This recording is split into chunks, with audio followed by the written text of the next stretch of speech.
আজকের এই ভাপা পিঠা খুবই সহজভাবে বানাতে পারবেন। ঘরে রেগুলার যে ভাতের চাল থাকে সেটি দিয়ে আজকের ভাপা পিঠা বানানো যাবে। চলুন ভাপা পিঠা বানানো শুরু করি।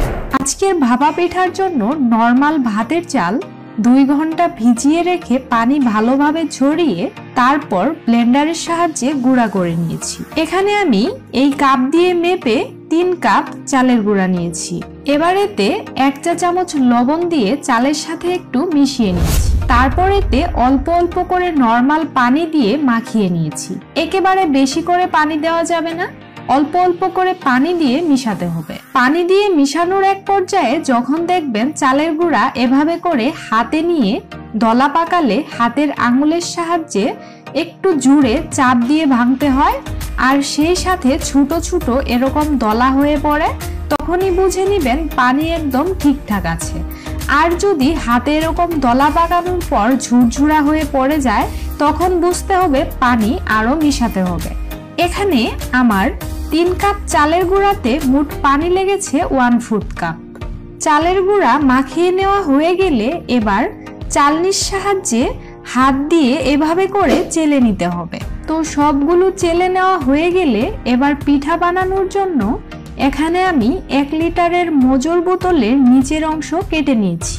আজকে এটা দিয়ে পিঠার সুন্দর ইউনিক ডিজাইন হবে।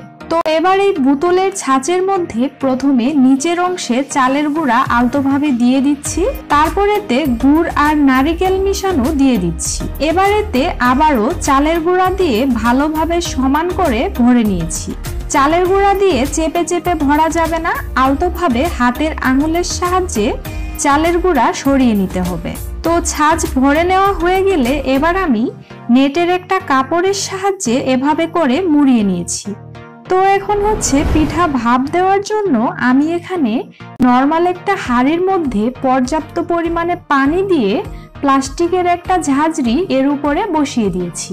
তারপর হচ্ছে পানির মধ্যে যখন বলক উঠে উপরের দিকে বাষ্প উঠতে শুরু করবে সে পর্যায়ে হচ্ছে বানিয়ে নেওয়া পিঠা এর মধ্যে দিয়ে দিচ্ছি। পিঠা দেওয়ার পর ছাঁচ হাতের আঙুল দিয়ে এভাবে আলতো করে একটু উপরের টোকা দিয়ে উঠিয়ে নিয়েছি। তারপর এটিকে এই কাপড়ের সাহায্যে চারদিকে এভাবে করে ঢেকে দিয়েছি। এখন এর উপরে ঢাকনা দিয়ে 5 মিনিট চুলার আঁচ মাঝারিতে রেখে ভাপ দিয়েছি।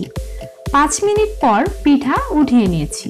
দেখলেন তো খুব সহজেই তৈরি হয়ে গেল একদম ইউনিক স্টাইলের ভাপা পিঠা। এভাবে করে ভাপা পিঠা বানিয়ে কাউকে খাওয়ালে আপনার প্রশংসা করতে একদম বাধ্য হবে। আশা করি আজকের এই ভাপা পিঠা তৈরির সহজ পদ্ধতি আপনাদের কাছে অনেক ভালো লাগবে। আজকের ভিডিওটি এখানেই শেষ করছি। আল্লাহ হাফেজ।